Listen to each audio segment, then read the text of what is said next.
Assalamualaikum warahmatullahi wabarakatuh. Perkenalkan, nama saya Cici Andriani Poha dari kelas 3F dengan NIM 151421150.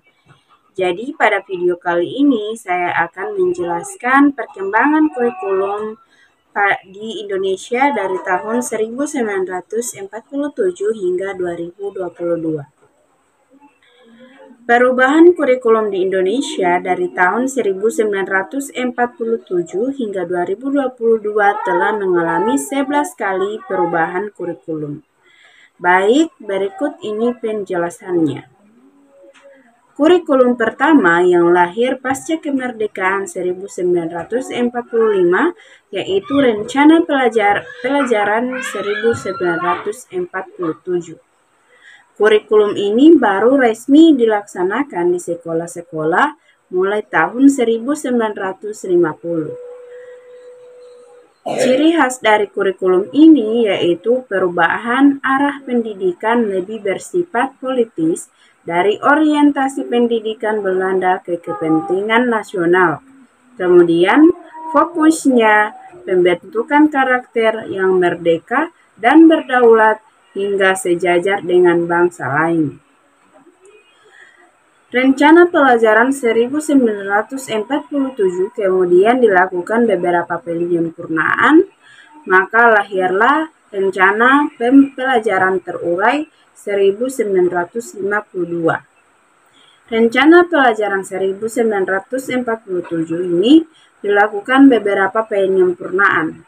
Adapun hal yang paling menonjol sekaligus jadi ciri khas kurikulum ini adalah konsep tematik yang digunakan, di mana setiap rencana pelajaran harus memperhatikan isi pelajaran yang dihubungkan dengan kehidupan sehari-hari. Kemudian silabus mata pelajaran juga menunjukkan secara jelas bahwa guru hanya mengajar satu mata pelajaran saja. Selanjutnya, Rencana Pendidikan 1964. Pada kurikulum Rencana Pendidikan 1964 ini, pemerintah menetapkan hari Sabtu sebagai hari kerja, di mana siswa diberikan kebebasan untuk berlatih berbagai kegiatan sesuai dengan minat dan bakatnya.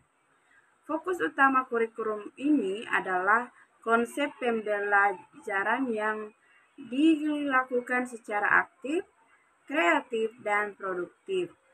Melalui kurikulum ini, pemerintah juga mengarahkan setiap warga negara untuk mendapatkan pengetahuan akademik untuk pembekalan pada jenjang sekolah dasar, sehingga pembelajaran dipusatkan pada program Pancawardhana. Selanjutnya yaitu yang keempat, kurikulum tahun 1968. Adapun ciri khas pada kurikulum 1968 ini adalah berfokus pada upaya mempertinggi mental moral, budi pekerti, dan keyakinan beragama. Dan ciri khusus dari kurikulum ini adalah correlate subject kurikulum atau korelasi untuk jenjang pendidikan selanjutnya. Muatan materi pembelajaran juga lebih bersifat teoritis. Kemudian sistem penjurusan di jenjang SMA dilakukan di kelas 2 atau kelas 11. Kemudian yang kelima yaitu kurikulum 1975. Yang lahir akibat dilakukannya penyempurnaan dari kurikulum 1968. Nah, ciri yang menonjol dari kurikulum 1975 ini yaitu metode, materi, dan tujuan pengajaran dirinci dalam prosedur pengembangan sistem instruksional atau PSI, dikenal dengan istilah satuan pelajaran. Kemudian yang keenam yaitu kurikulum 1984. Nah, kurikulum ini lahir karena kurikulum 1975 disebut tidak bisa mengejar kemajuan pesat masyarakat. Nah, ciri khusus kurikulum 1984 yaitu lebih mengedepankan keaktifan siswa dalam belajar, mengembangkan kelas belajar tersebut dikenal dengan pendekatan cara belajar siswa aktif atau CBSA. Kemudian dalam kurikulum ini juga lahir penambahan bidang studi, yaitu pendidikan sejarah perjuangan bangsa atau PSPB. Bagi siswa SMA, kurikulum 1984 membagi mata pelajaran siswa menjadi program inti dan program pilihan sesuai minat dan bakat. Selanjutnya yaitu yang ketujuh, kurikulum tahun 1994, di mana pemerintah kembali melakukan perubahan kurikulum dengan memadukan kurikulum-kurikulum sebelumnya, terutama kurikulum 1975 dan 1984, sehingga banyak perubahan yang terjadi pada kurikulum 1994 ini. Perubahan yang terjadi pada kurikulum ini diantaranya yaitu sistem pembagian waktu pelajaran dari semester menjadi catur bulan. Kurikulum ini pula mengganti nama SMP menjadi SLTP dan SMA menjadi SMU. Penjurusan di SMA juga dibagi menjadi tiga program, yaitu IPA, IPS, dan Bahasa. Dan mata pelajaran pendidikan sejarah perjuangan bangsa atau PSPB diganti dengan pelajaran sejarah. Selanjutnya yang ke-8 yaitu kurikulum 2004. Pada tahun 2004 lahir kurikulum berbasis kompetensi atau KBK sebagai pengganti dari kurikulum 1994.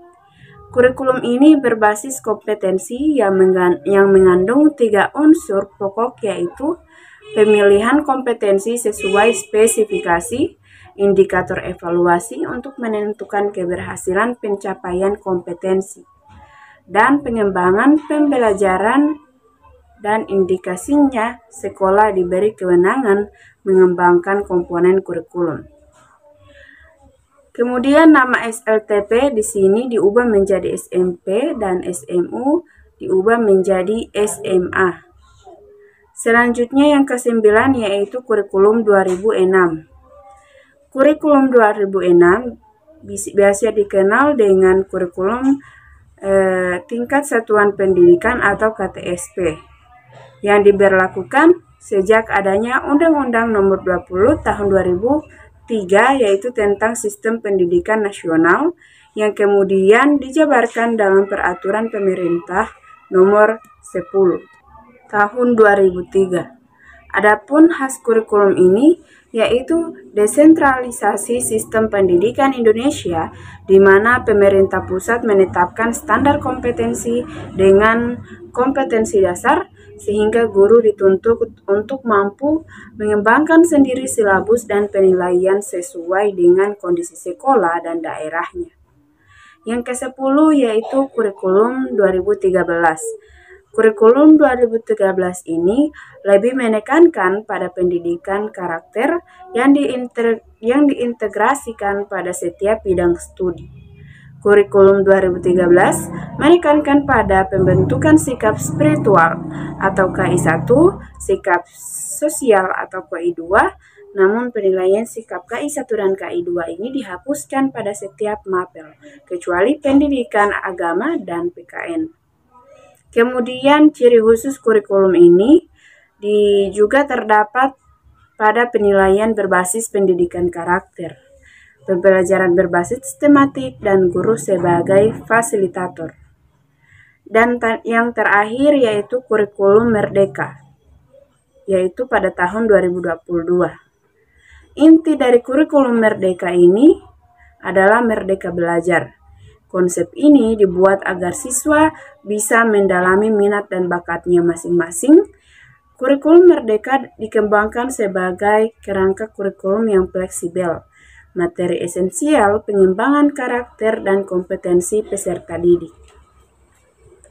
Pembelajaran yang berbasis proyek untuk pengembangan soft skill dan karakter sesuai profil pelajar Pancasila merupakan ciri yang menonjol dari kurikulum merdeka ini. Kurikulum ini juga berfokus pada materi esensial sehingga ada waktu cukup untuk pembelajaran literasi dan numerasi. Baiklah, itulah penjelasan dari perkembangan kurikulum di Indonesia. Sekian dari saya. Wabillahi taufiq wal hidayah. Wassalamualaikum warahmatullahi wabarakatuh.